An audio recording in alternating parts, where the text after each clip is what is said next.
Vamos conversar sobre os jornais agora, ler os jornais com o doutor Eduardo Leite, que está aqui com a gente hoje.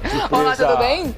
Tudo jóia. Bom dia. Convidamos o doutor Eduardo Leite para tomar um chazinho hoje com a gente aqui no Revista, porque Laerte Vieira foi convocado para fazer o jornal hoje e amanhã, inclusive, Jornal da Gazeta, às 7 horas da noite, né? A difícil missão de substituir o Laerte, que é insubstituível. Não, ele é maravilhoso, com certeza, mas você também não tem dúvida nenhuma que dá conta do recado muito bem, viu? Nem sempre as notícias são boas, né, doutor Eduardo? Mas a gente tem que passar, né? Por isso que chama notícias, né? As notícias sempre são omissões de governantes, sempre são tragédias anunciadas, como você mesmo colocou, enfim, é isso que acontece, isso que os jornais noticiam todos os dias, né? É verdade. Vamos começar pela Folha de São Paulo, como possível, o nosso chazinho? Vamos lá. Bom, começamos aqui já com a questão do IPTU, né? Justiça barra alta do IPTU impõe derrota a Haddad. O tribunal suspende pela segunda vez, porque depois que foi aprovado pela Câmara, história, né? teve a liminar concedida, a Prefeitura de São Paulo reverteu a situação e agora saiu mais uma liminar derrubando os reajustes que podem chegar até 35%. E a gente até agora não sabe quanto que vai pagar o ano que vem, né? Estamos em dezembro, aliás. 35% para os imóveis comerciais e até 20% para os imóveis residenciais. O que é um absurdo, porque os 35% dos impostos comerciais são repassados no produto. Isso não tem a sombra de dúvida. A gente acaba pagando 2 vezes. Acaba pagando, de qualquer forma. Então, sabiamente aqui, o Tribunal de Justiça suspendeu esse absurdo. E agora a Câmara está se movimentando para apresentar uma nova proposta de reajuste do IPTU. Né? Algumas propostas dizem alguns vereadores estão propondo para que o aumento seja feito limitado ao aumento da inflação, o que é muito justo, né? Qualquer coisa acima disso, obviamente, não está no orçamento de 2014 das pessoas, né? Tem até aqui uma declaraçãozinha aqui, a promotoria dizia que a votação havia sido antecipada pelos vereadores e realizada em sessão não agendada, porque o que acontece? Na verdade, foi uma grande armação na votação. Foi uma votação história da calada da noite, né? Foi uma votação extremamente apertada. Extraordinária. Algumas pessoas, não, apertada mesmo, porque algumas pessoas alguns vereadores que exerciam função administrativa, que estavam em outras posições, foram imediatamente exonerados para poder se juntar aos vereadores para poder dar a votação. E alguns que estavam, inclusive, de licença médica, chegaram a 2 vereadores que estavam de licença médica, foram para a votação. Então teve uma manobra política ali. E foi na calada da noite, essa que é a verdade. Então essa é a primeira notícia aqui da Folha, né? E que felizmente o Tribunal de Justiça teve a sensibilidade de acatar, né? De acolher a liminar e suspender esse aumento. Mas vão recorrer, então a gente vai voltar a falar sobre esse assunto. E é engraçado, porque na verdade o Haddad está alegando que não tem da onde, ou seja, esse dinheiro, esse aumento seria para cobrir a questão do subsídio das passagens de ônibus. Só que você tem outras formas de fazer. Por exemplo, máfia do ISS pagava comissão por clientes. Justamente isso. Era só parar de roubar que tem dinheiro. Nós ajudamos o Haddad, nós estamos ajudando o Haddad. Dá alternativas, né? Prefeito, é só fazer o seguinte. Pega de volta o que eles roubaram. Tem a relação aqui das empresas, aqui dessa máfia do ISS. E está dizendo o seguinte. Em novo depoimento, o auditor confirma conteúdo da planilha que registra propina de 410 empreendimentos só na capital de São Paulo. Pelo amor de Deus. Aqui tem vários aqui, mas só para você ter uma ideia, para o telespectador ter uma ideia. Aqui nós temos tem 4 Brooksfield. Era para recolher 2.456.000, recolheu só 70 mil e deu 1.158.000 de propina. Né? Aí tem um outro aqui. Goldfarb era para recolher 5.289.000, pagou 142.000 de impostos e deu 1.984.000 de propina. MAC era para recolher 2.079.000, só pagou 79 mil reais e deu 816 mil de propina. E mais um aqui, Teixeira Duarte, que era para recolher 865 mil, recolheu só 18 mil reais e deu 332 mil de propina. Então, é só resolver o problema da máfia dos fiscais, obviamente não vai precisar repassar esse aumento aí, nem de 35%, nem tão pouco de 20% no IPTU. Acaba com isso, né? Olha, tem um detalhe aqui, ó.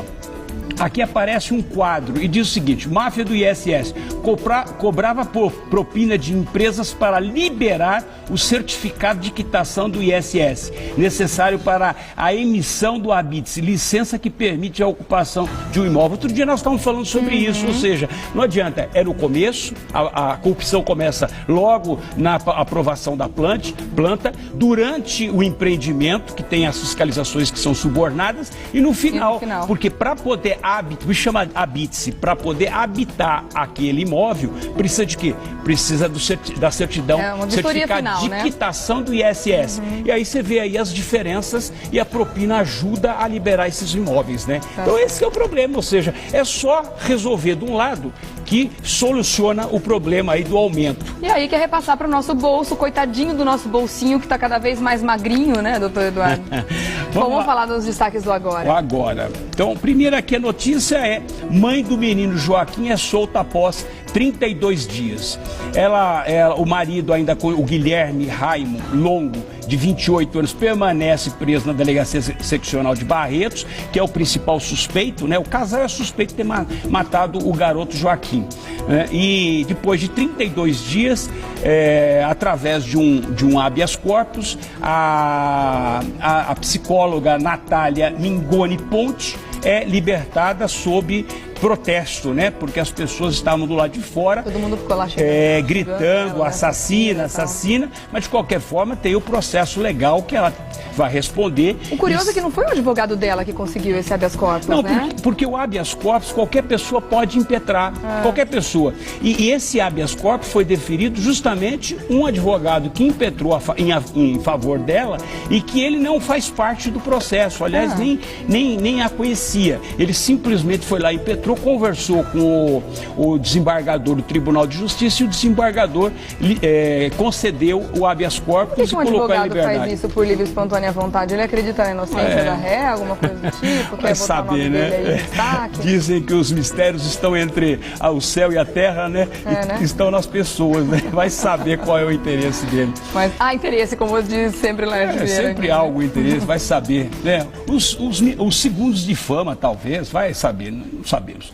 Polícia, e aí tem aqui ainda o agora, Polícia Civil identifica outros 20 envolvidos em briga, né? A polícia criou uma conta de e-mail para receber as informações e denúncias sobre a confusão em Joinville. Em 24 horas que colocaram esse e-mail, eles receberam 20 denúncias, né? Identificando, né? Dando o paradeiro daqueles que brigaram e que praticaram, obviamente, a tentativa de homicídio lá no jogo Atlético e Vasco. Tá? E, inclusive, vale até a pena falar, denúncia, o e-mail, denúncia jogo Joinville com 2 L's, @pc.sc.gov.br.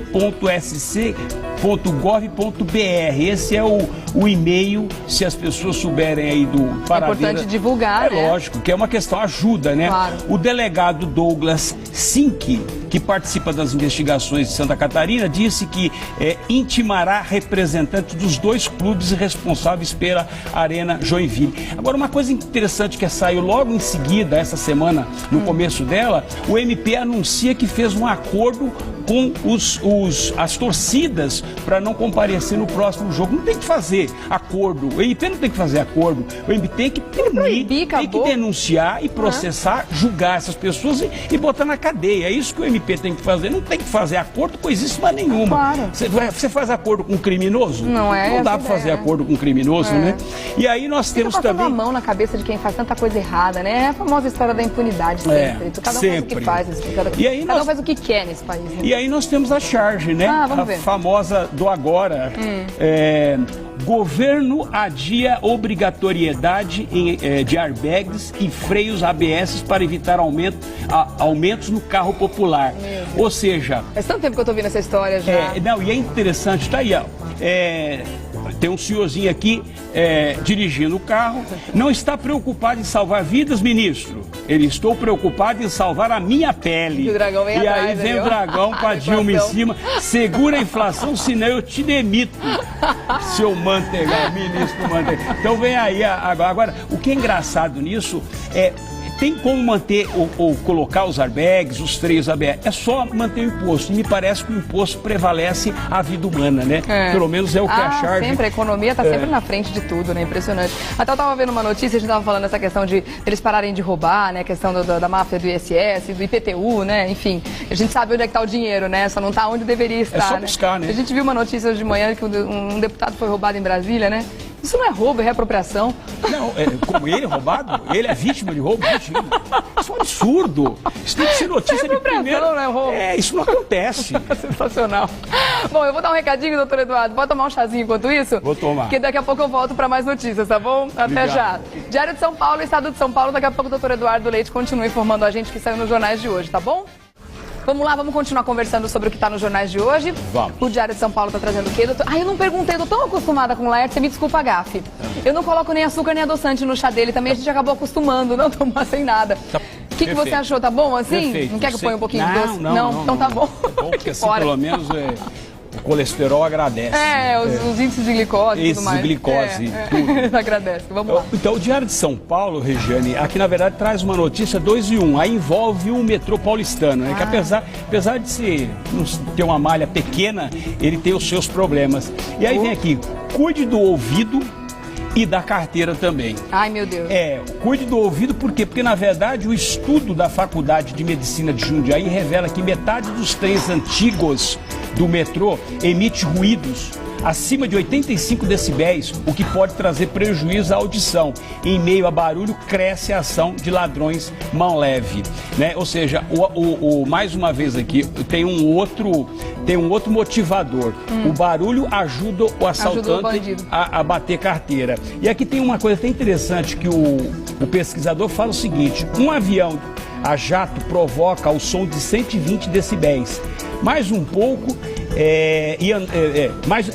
mas andar um pouco no metrô seria como viajar dentro de uma turbina de um avião. Que loucura, dentro da turbina, né? Dentro do avião, não, né? Dentro da turbina. E o que é muito maluco, você sabe que eu já pensei, né, sobre isso andando de metrô aqui em São Paulo. Eu falei, gente, mas é muito barulhento. Chega a dar aquele, sabe quando o ouvido chega a tampar, assim, meio que uma proteção? Ele tampa, assim, porque quando você ouve um ruído muito alto. Isso já aconteceu comigo mais de uma vez andando de metrô. Mas você sabe o que as pessoas fazem, o que elas fazem para se proteger disso? Coloca o fone de ouvido. Que é pior ainda. Detona mais ainda, coitado do ouvido. Mas eu já entrevistei aqui uma otorrinolaringologista. Ela me disse que no futuro, pelo menos aqui no Brasil, existe um estudo que mostra que seremos um país de surdos. Porque realmente, além da questão do fone de ouvido, tem essas agressões todos os dias aí. As pessoas ficam mais velhas, mas vão ficar surdas, com certeza. E aí, do outro lado, tem a questão dos batedores de carteira. Agora, a resposta do delegado José Eduardo Navarro, delegado do Delpom, que essa é ótima. O jornalista pergunta, por que esse crescimento tão grande no número de furtos em um ano? Ele responde, o número de passageiros tem aumentado bastante todos os anos. Além disso, os usuários estão fazendo mais uso de delegacia eletrônica, ou seja, estão registrando os boletins de ocorrência pela internet. A culpa aqui, na verdade, é o aumento de pessoas, né? O aumento de pessoas e, sobretudo, porque hoje, na verdade, você tem os boletins eletrônicos. Então, o culpado, na verdade, são os boletins eletrônicos que foram instituídos, mas a questão aí do aumento dos usuários, né? O que é brincadeira uma coisa dessa. Tentar justificar o injustificável. Não, é subestimar demais, né? A capacidade, né? Subestima a nossa inteligência todos os dias. Vamos finalizar com o Estadão? Vamos lá, o Estadão. O Estadão traz a questão da tragédia do Rio de Janeiro, né? O Rio de Janeiro, enchente e mortos no Rio. Alagamento bloqueia a Avenida Brasil, temporal causou um caos na região metropolitana do Rio e deixou 2 mortos. Na Baixada Fluminense, mais de 2.000 famílias ficaram desabrigadas. Caminhões foram saqueados e a Dutra enfrentou protestos pelos alagamentos. Ou seja, como se não bastasse a água, as enchentes, né, os alagamentos, o que nós temos?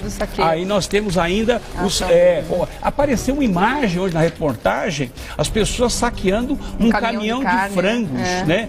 Levando todo. Então tá aí, após chuva, Rio tem 2 mortes e arrastões, né? Que loucura. Então tá, esse é o problema do Rio de Janeiro. Mas posso dizer, nós estamos falando do Rio hoje.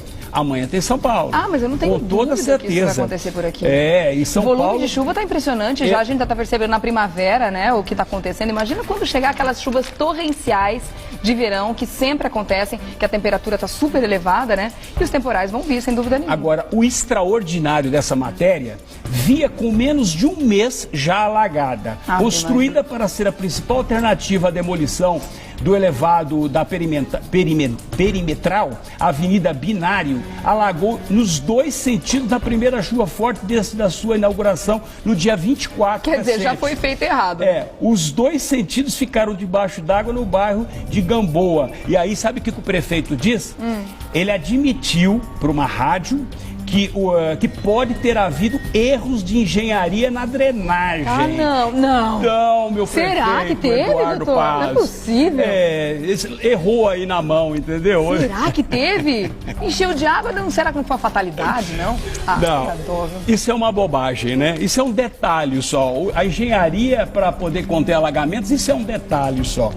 E a outra matéria, a última matéria aqui, essa foi demais, é do mundo internacional.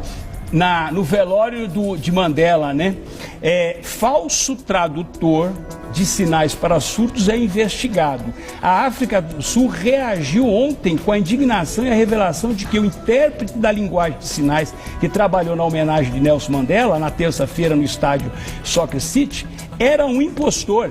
Ele, na verdade, não fazia nenhuma tradução de sinais. Ele não sabia o que ele estava fazendo ali? Ele não fazia. Ele ficou falando pra ninguém? Micagem. Ele ficou fazendo micagem. E tem uma foto que é fantástica, que está ele do lado do Obama. Ou seja, o principal... Olha essa foto do Obama. Você tá brincando comigo? Eu não ouvi falar disso. Por aí você percebe, né, o quanto é frágil. Nossa, ele está dando uma banana. Parece que ele está dando um sinal de banana para todo mundo. Eu não tinha visto jornais agora de manhã e hoje pela manhã ele já reage. Ele deu uma entrevista, o falso intérprete para surdos da cerimônia de Mandela se defende. Ele diz o seguinte, que ele se atrapalhou, que era um evento importante, não conseguiu fazer o trabalho dele. Colocou um cara qualquer ali. Não, e ainda diz o seguinte, revelou que ele é esquizofrênico.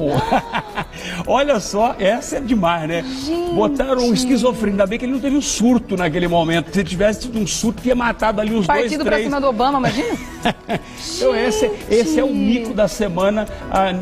Não é só o Brasil que é o país da piada pronta, então. Tem gente querendo o título pra eles. Mas a África, né? A África do Sul. Nós viemos de lá. Aliás, nós estávamos colados no começo, né? Quando tudo começou, nós estávamos... poder me comparar ao primeiro mundo, viu? Olha, nós estávamos colados e depois foi separado, né? Mas é isso aí, ó. Essas são as notícias. Você imagina quem entende a língua de sinais, quem estava querendo entender o que estava se passando ali, vendo esse cara fazer isso tudo, falou, gente, o que ele está fazendo? Que situação inédita. Constrangedora. Você teve ontem aquela situação constrangedora do Obama conversando com a primeira-ministra. Fazendo autofoto ali, né? Exatamente. Foi uma coisa estranha. E aí a Michelle, cara fechada. A Michelle subiu na tamanca. Depois trocou de lugar, botou ele no lugar dele, né? Seu Obama, fica aqui. E aí hoje nós temos esse outro fazendo. Vai tirar autofoto comigo. Fazer o quê? Isso é um mundo real. Mas essa é uma situação inédita. Eu nunca tinha ouvido falar de um negócio desse, assim, num evento tão importante. Furou toda a segurança americana. Furar a segurança, burlar a segurança americana, não é pra qualquer um, hein? Ensaio de terrorista. Vai ser recrutado esse daí. Vai. A turma do Bin Laden tá lá atrás. Vai, o pessoal do Bin Laden vai recrutá-lo. Doutor Eduardo, obrigado. Amanhã você tá aqui de novo com a gente, né? Tá aqui, então lógico. Tá bom. Muito obrigada. Ótimo dia pra você. Obrigado. Pois é, né? A gente tem notícia que realmente vira piada, né? A gente tem que se divertir com ela. Fala sério.